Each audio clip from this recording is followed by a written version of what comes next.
Yeah, so to get ready for the final, so you should go there, and then number 2, go to youtube.com, search for your favorite site on YouTube, my lectures, right? And they're all there. Just find the old practice exams. Practice exams 1 through 4. They're all out there. So that's what I would do to get ready for the final exam if I were you. Yeah, Michaela. Do you want us to use the same Scantron we've been using all semester to the final? Yeah, same Scantron, same kind of thing. Be 30, 35 questions exactly. So I would just go to mathexcel.com under announcements. That's where you can see all the practice exams with the answers and everything.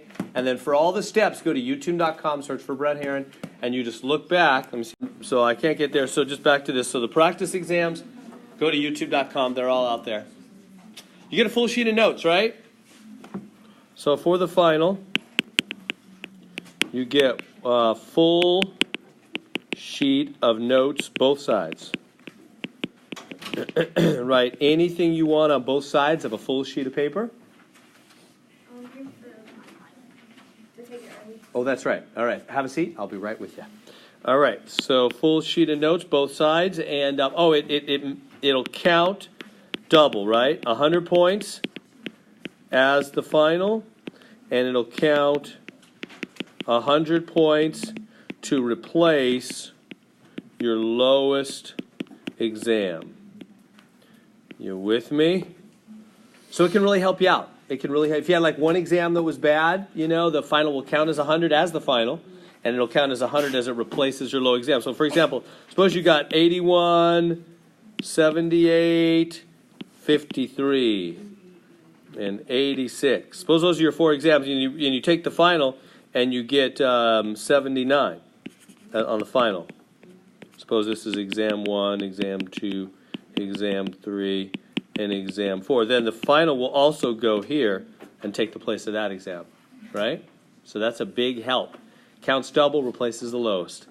So do a good job in that final. It can really help you out. And the final has everything on it all the way through. Any questions on the final? We good? All right. Ahead we move then. We've got to finish up. So let's do that.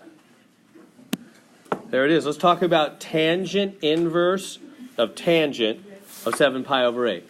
I can't remember what we said. Did we talk a little bit about this? What do you think? What do you think about tangent inverse of tangent of 7 pi over 8? Any thoughts on that?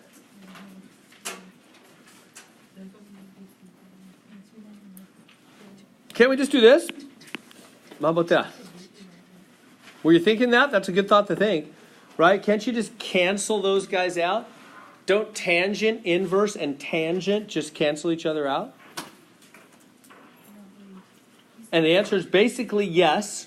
It's kind of a funny thing for a math teacher to say, huh? Basically? What does that mean? Is that yes or is that no? Well, it sort of depends. Yes, so tangent inverse and tangent cancel out when, they cancel out. They do. They cancel out. And the answer is the angle in the restricted zone.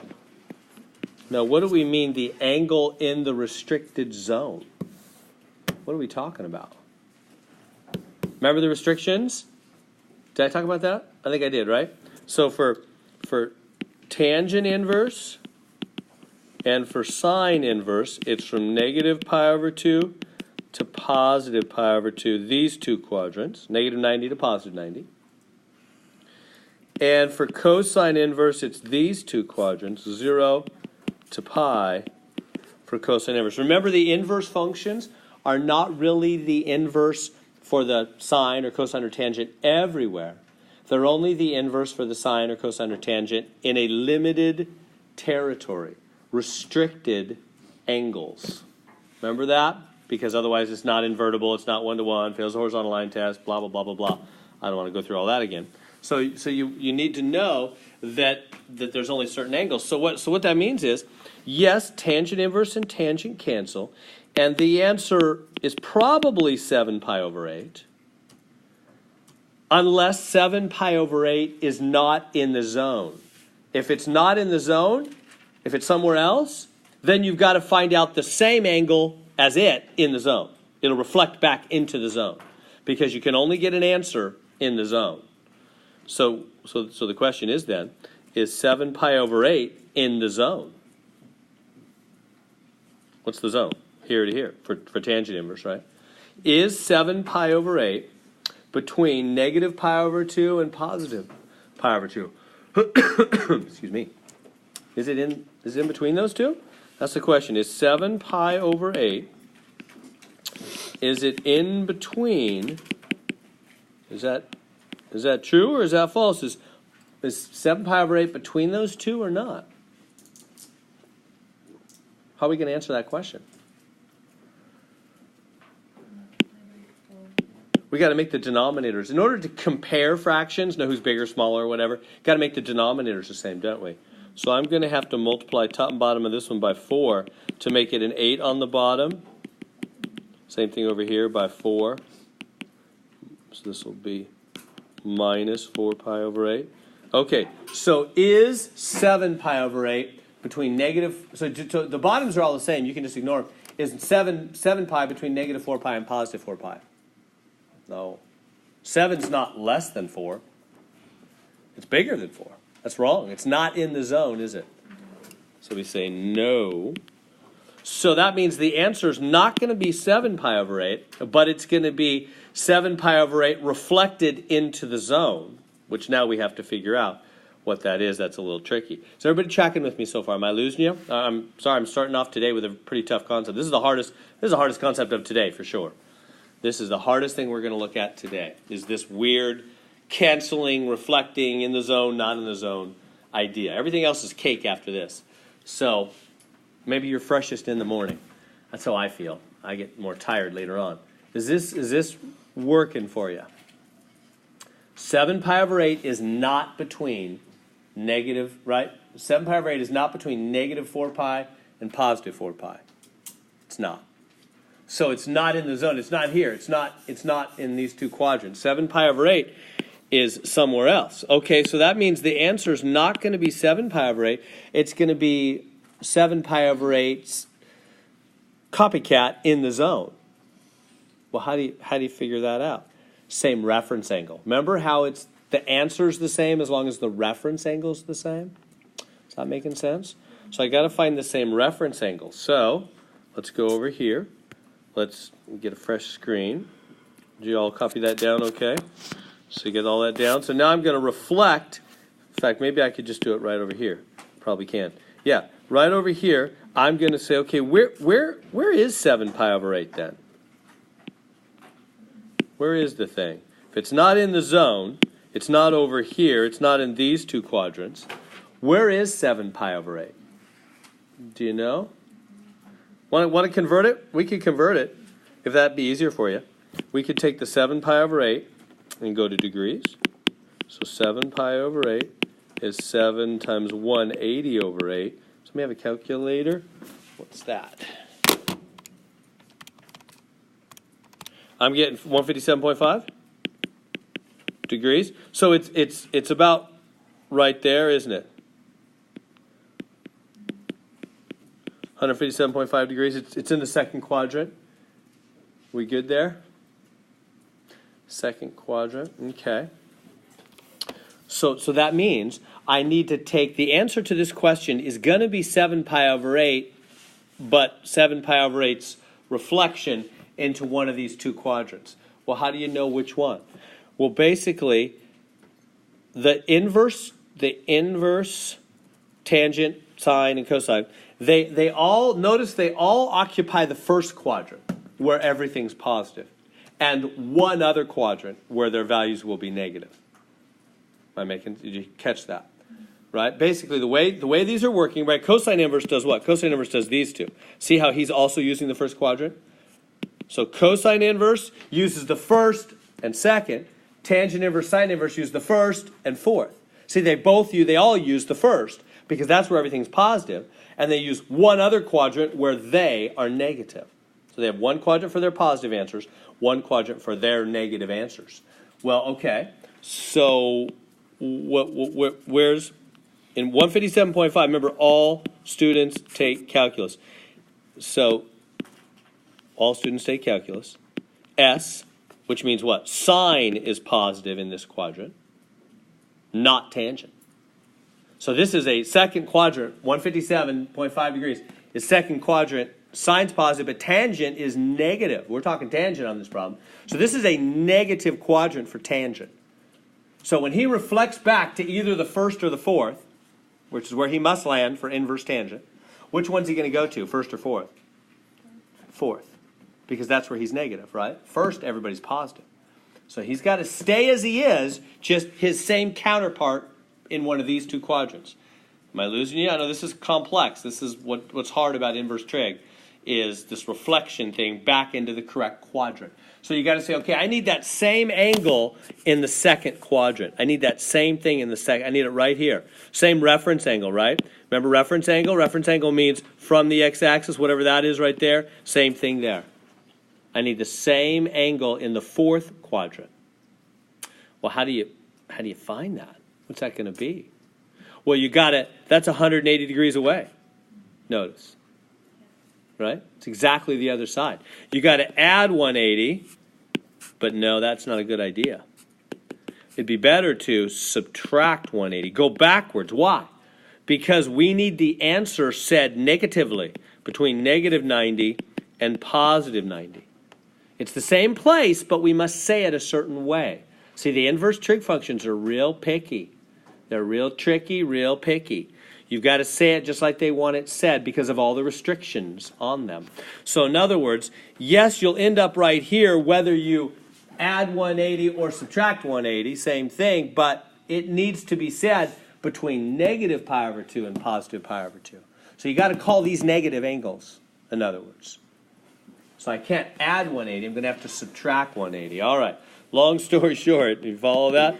157.5 minus 180 is going to be where its reflection is in the fourth quadrant. But we have radians, so let's turn it into radians. 7 pi over 8 minus, what's 180 in radian world? What's 180 in radians? Pi. Right? So instead of doing it in degrees, I'm going to do it in radians. So this is 7 pi over 8, our original angle, minus pi. Why am I saying? Because that's back 180. That'll give its counterpart in the fourth quadrant. That'll be our answer. Let's just work that out and we got it. Did you track with all that? So then we got to I'm just going to make this 8 over 8 because that's still just a pi, isn't it? I just multiply top and bottom by 8. It's still just pi. Now I can subtract them. 7 pi's over 8 minus 8 pi's over 8 is minus 1 pi over 8. There's the answer. So long story short, yes, tangent, inverse cancel, but the answer has to be in the restricted zone. First quadrant, fourth quadrant. Our 7 pi over 8 was in the second, so we had to reflect it back to the fourth because that's the place tangent is negative. So we had to subtract 180, subtract pi, negative 1 pi over 8 is the answer to that. So let's go type. And, oh yeah, it's right there. Right there. It is the answer, negative pi over 8. Good? We all happy about that? Just, yes, thrilled, Mr. Heron. Thrilled. All right. I hope so. That's a hard one. All right, let's try this one. Let me give you a second. I got to grab something. Is 14 an angle or an answer? And don't judge by appearances. Don't just say, well, it's 14, so it's an answer. No. 14 could be an angle. It could be 14 radians. Right? Don't say, well, it does not degrees. They can be radians. So you can't just judge by appearances. You can't just say, well, 14 is always a number. That's just a number. It's not an angle. No. Numbers can be angles, right? Doesn't have to have a pi. Doesn't have to have a degree symbol. 14 could be radians, but is it? How do you know? Toaster talk. What do you put into toasters? Do you put toast into toasters? No, you put bread. into toasters, and out comes toast, right? It's being clear about inputs, outputs. So what goes into a normal tangent function? Angles.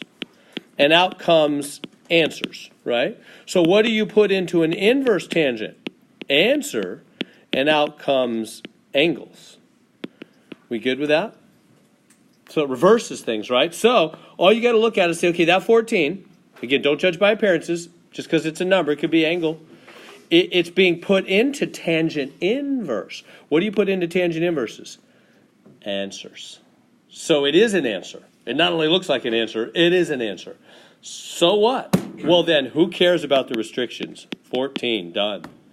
Those restrictions are only for angles. You know, this restriction here, this tangent inverse, sine inverse, you know, and the cosine inverse restriction, these are only for angles. Those are all angles. Negative pi over 2 angle to positive pi over 2 or 0 to pi. Those are for angles. So if they give you an answer, yeah, boom, boom, they cancel. 14, don't even think about it. Don't even worry about it. Make sense? I know this is a tricky little subject, isn't it? The restrictions on the sine inverse. I'm always answering whenever I teach calculus. I always get lots of questions throughout because these problems will come up. And students will go, Mr. Heron, even the calculator, you know, it knows it. It'll flip them into weird directions. Like, why did my calculator move the angle? Da da da da da. I'm always giving them a look after I've said it 10 times throughout the semester, because of the restrictions on the inverse functions, right? So you do want to get this straight. It's an important thing. We good on that?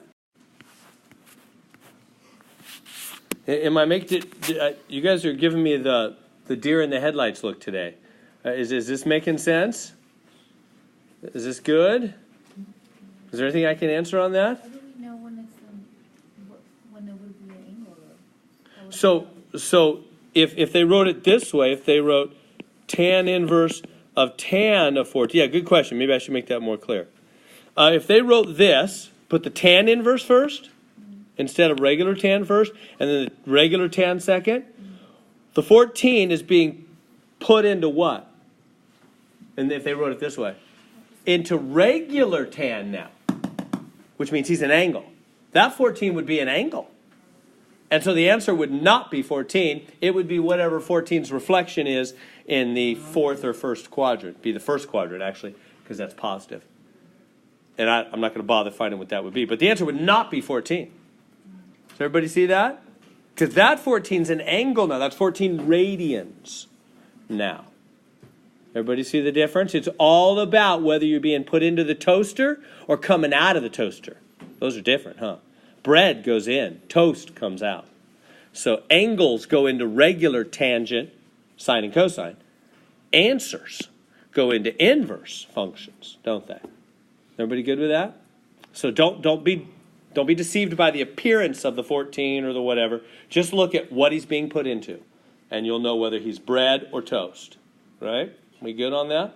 And if he is an angle, then yeah, you got to do the restriction stuff. But because that's only for angles. So if he's not an angle, if he's an answer, you're done. It just cancels, and that's the answer. Okay. Try that one. Well, I've already given you the answer, haven't I? So is that 8 pi? Is that 8 pi an answer or an angle? Again, don't think, okay, pi, that's got, no, no appearances. Just look at where it's sitting. They're trying to fool you with appearances. They're trying hard to fool you on this one. Just look, what's he being put into? Is he being put into the toaster? He's being put into inverse tangent. What do you put into inverse trig functions? Answers.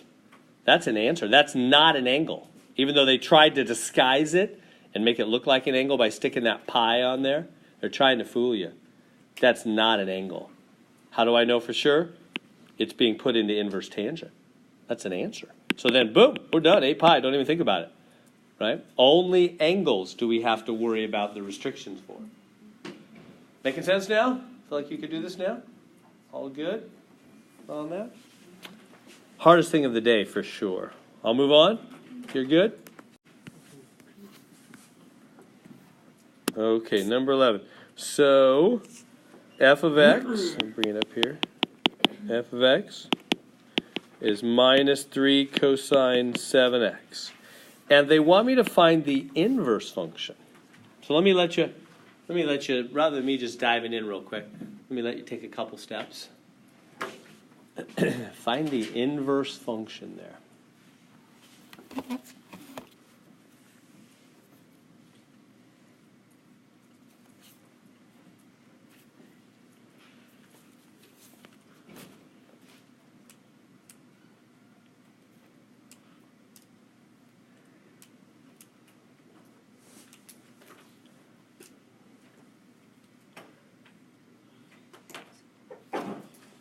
Bless you.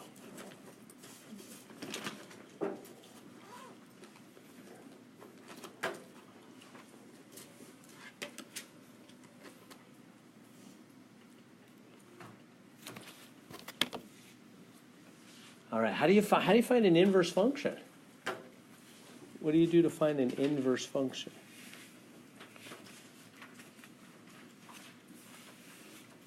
Remember we've done some of these before. To find an inverse function. Step 1. Everybody remember? Switch x and y. Got to invert x and y. Step 2. Solve for y.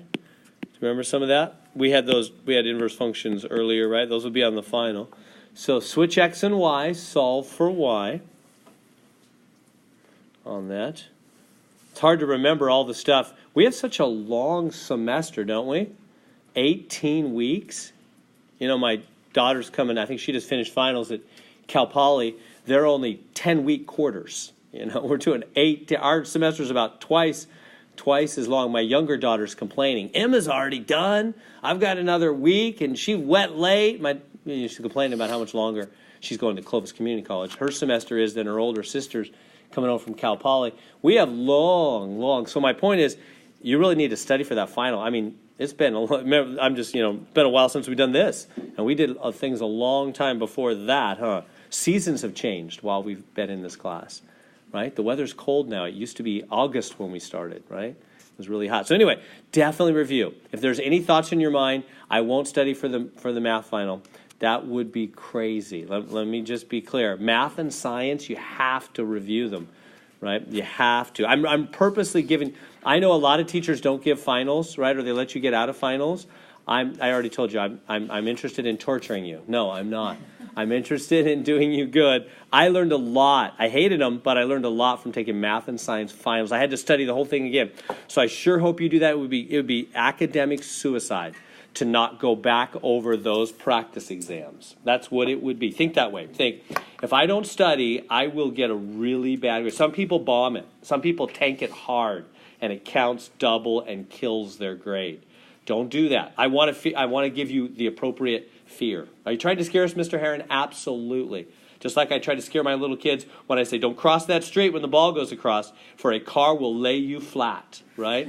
That's even more serious than failing your math final. But there are right fears to have in life, good fears. Kindness to give right fears to people you care about, right? So this is a right fear to have. Study hard. Go back over those practice exams, all 4 of them. Work through the problems. Go through the YouTubes. Get to where you can do it yourself. You know what I mean? Don't fool yourself. Don't just look at the YouTube and go, oh, yeah, I get it. You know, take out a page after you've seen it. You know, go through that first time, of course, but get to the point where eventually you can take out that practice exam. No YouTube, no help. Eventually, I mean, do the YouTube at first and whatever you need, but eventually get to the point where you can take that thing out with no helps at all, other than your sheet of notes, you know, and crank through the problems on your own. That's when you really have them. Get to that point. Work through that. So it's all spurred in my mind because, you know, we're trying to remember something from the past right here. So switch x and y, solve for y. So this is the y over here, isn't it? So we're going to switch x and y. So switch this will go to there. So that means x comes out here, y goes over there. Good. That's the first step. You switch spots with x and y. And then, so everything else stayed put, huh? Everything else stays put, just switch x and y, just jump x and y. And now solve for y, get y alone. Okay, so how do I get y alone? What do you do there to get y alone? What's my first step? Y is over here saying, here's the wall. Y is saying, I'm right here. I want to be alone. Get rid of all this stuff so I can be all there is on my side of the wall. Just Y over there. So what do I do? First step, divide, right? Divide by -3. Boom. So x over -3 is cosine 7y. So far, so good. Trying to get y alone. Now, here's the really tricky step. Everybody dialed in? I hope I'm not doing the Charlie Brown wah. This is really important. A lot of people get tricked right here. How do we get that? We're trying to get y alone. We got to get rid of this cosine, right? It's the next step. How do we get rid of that cosine? Can I, this is what I've seen over the years, and you can tell by my tone, it ain't right. I've seen people divide by cosine. Why is that wrong, though? Why is that wrong? Because this is not multiplication. This is toaster. This 7y is not times the cosine. It's plugged into the cosine. Do you know what I mean? That'd be like saying f of 3, just divide by the 3. No. That's not f times 3. That's f of 3. That's 3 plugged into the function, huh? That's different than times. Just, not all parentheses mean times, do they, in math? Parentheses do not always mean times. They don't mean times when they're next to a trig function. They mean plugged into the toaster, plugged in. So you can't just divide off cosine. Not like that. I always want to ask students who do that, what does this even mean? Like, what's a cosine alone? It's just cosine. Cosine of what? It's just cosine, right? There's no such thing, right? So that's not right. Don't do that. Can't divide. It's not multiplication. Okay, well then how do we get rid of the cosine? Cosine inverse. You take cosine inverse of this side and cosine inverse of that side, and these cancel. That makes sense? That's how you get rid of a trig function. You do the inverse. And you got to do it on both sides, right? You got to keep the balance. You got to treat them the same. So therefore, what do we get now? Now we have cosine inverse of x over 3 is 7y, because these guys canceled. On the right side, cosine and cosine inverse canceled, and we just have 7y. Good so far? Last step. Now it's easy, right? Get y alone, divide by 7. The whole thing by 7. There we go. Is it -3? Oh, yeah, I forgot the little negative there, huh? Thank you. And there's our answer. That's the inverse function. So the inverse function is cosine inverse of x over -3 all over 7. We good on that? A little trickery there to do that. There's the inverse function. Questions on that one? Yeah. So the inverse of cosine and sine is not only cancel each other, right? It's not only in the 1 and 2 quadrant to be cancelled out? The cosine and cosine inverse must be in the 1 and 2 quadrants, right? Yeah, and that's why they gave us this right here. They're putting it there. We don't have to pay attention to anything with it, but you're right. That's why they're doing that. That's because you're thinking, you just said, Mr. Hunt, these don't cancel out unless this is in the first or second quadrant. Right, it is, because this is y, which used to be x, remember before the swap? So when they say x is in this zone, x is as big as pi over 7. That means this is y, because they switched roles. The biggest it can be is pi over 7. What is that, 7 times 7? The biggest it can be is pi. It's in the first 2 quadrants. That's a finer tuned point. She's right. That's why they're giving us this restriction, because remember what we said, these only cancel if you're in the zone. Well, they're making it in the zone. Anyway, you don't have to do anything with that. They'll make it right. They won't push you that hard. But that's right. Good observation.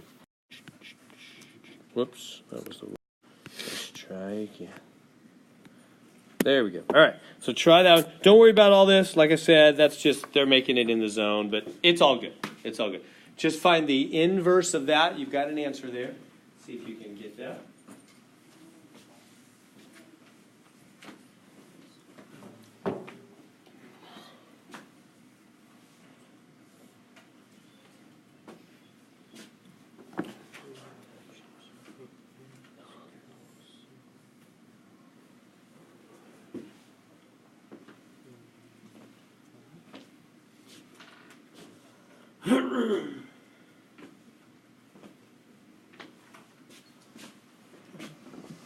And done.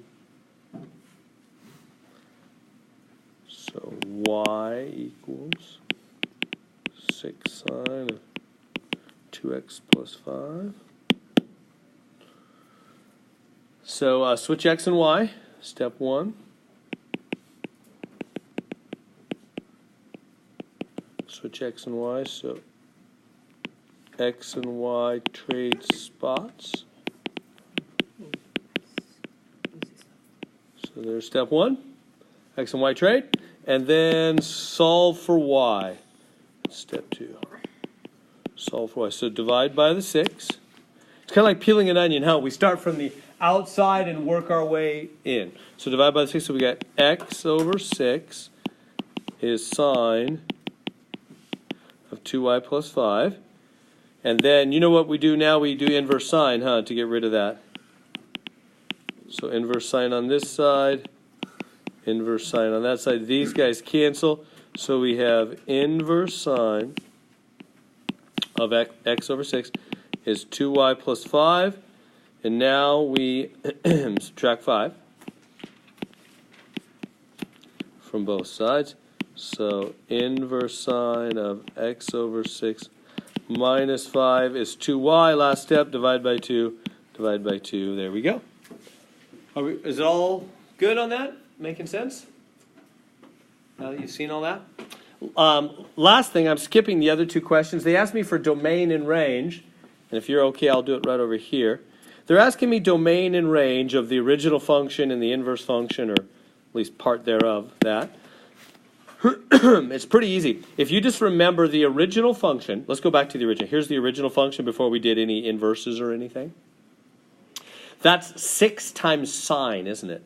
So what does the graph of that thing look like? We did a whole section on graphing. You guys are pros at graphing trig functions. What is 6 times sine? What does that 6 do? That's the amplitude, huh? It goes up 6 and down 6. Goes up here to 6 and down here to -6. And sine just goes up and down, you know, and on it goes, you know, forever. Right? That's generally the graph. I'm not going to get any more specific or detailed than that. That'll be all I need. So that's the original function f. So the original function f domain.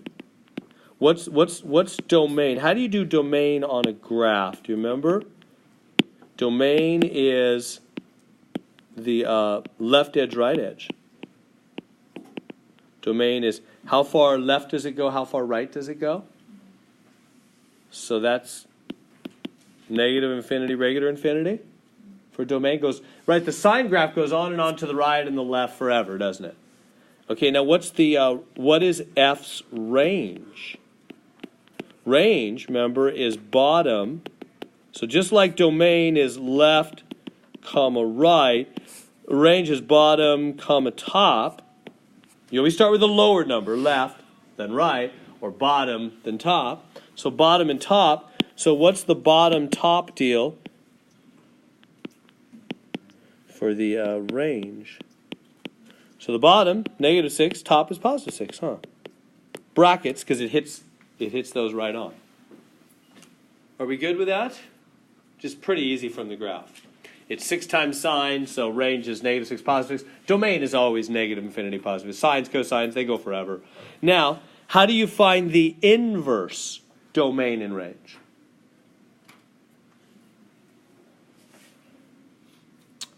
What do we do? They swap, right?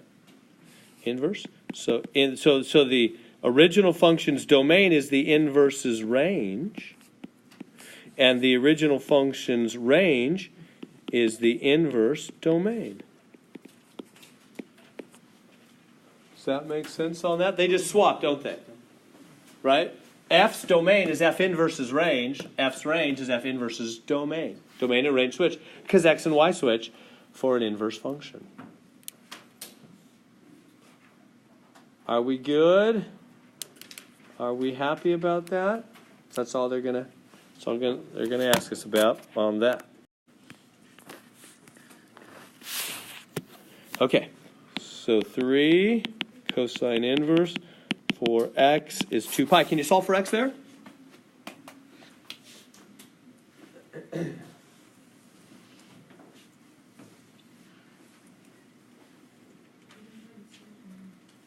So solve for x there.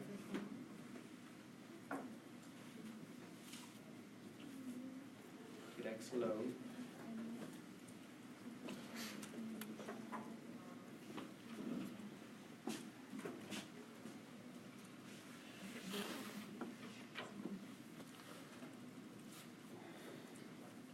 First step is divide by 3, right?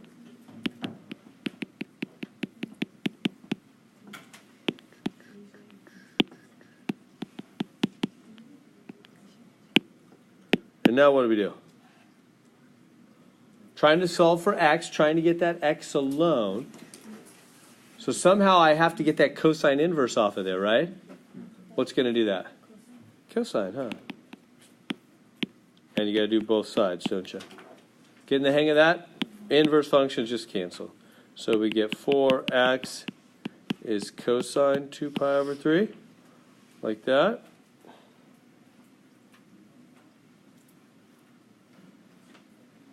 Hey, why were there no restrictions on this one? Remember that last problem? Nguyen pointed out the good observation about the restrictions. Why are there no restrictions on this one? Because 4x is an answer, not an angle. See where it's being put? Plugged into cosine inverse. Anyway, you don't got to do anything with that. That's extra information. Last step, divide by 4. Oh, and what is cosine 2 pi over 3? Let's go to the unit circle and find it. You guys are going to have the unit circle on your final, right? That'll be real helpful. Wherever it is, if I can find it. Unit circle. There it is. So what we're looking for, cosine 2 pi over 3. 2 pi over 3 right here. Cosine, sine cosine's negative a half. So that's negative a half over 4. Like that. You know what? You put 4 over 1, flip it up. Negative a half times 1/4. Negative an eighth. There we go. We solved for x. Everybody okay with that? I just took that 4 over 1 and flipped it up 1 over 4, so negative 1/8. Questions on that one? Are we good? All right. Okay. Try that one. Solve for x.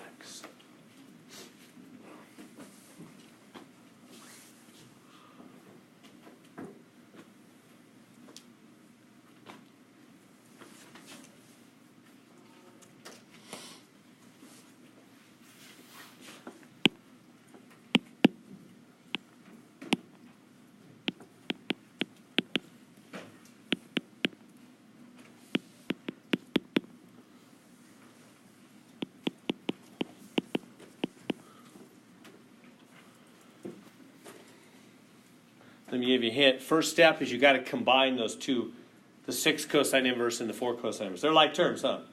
So combine them. Like you could subtract 6 cosine inverse of x, or you could have subtracted the 4. It doesn't matter. Whatever. Combine them somehow. You know what I mean? Because they're like terms, aren't they? Always combine like terms.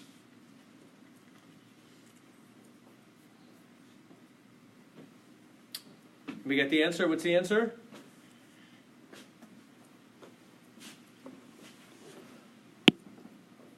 Nobody's got it. Next step, divide by negative 2. Cosine inverse of x is this cancel pi. And so what do we do now? To get x alone? Cosine, huh? Cosine. And I'm not really timesing both sides. That's not multiply. I'm taking the cosine of both sides. I'm plugging them both into the cosine function. So these cancel. X is cosine pi. Oh, and what is cosine pi? Go to the unit circle. Here's pi.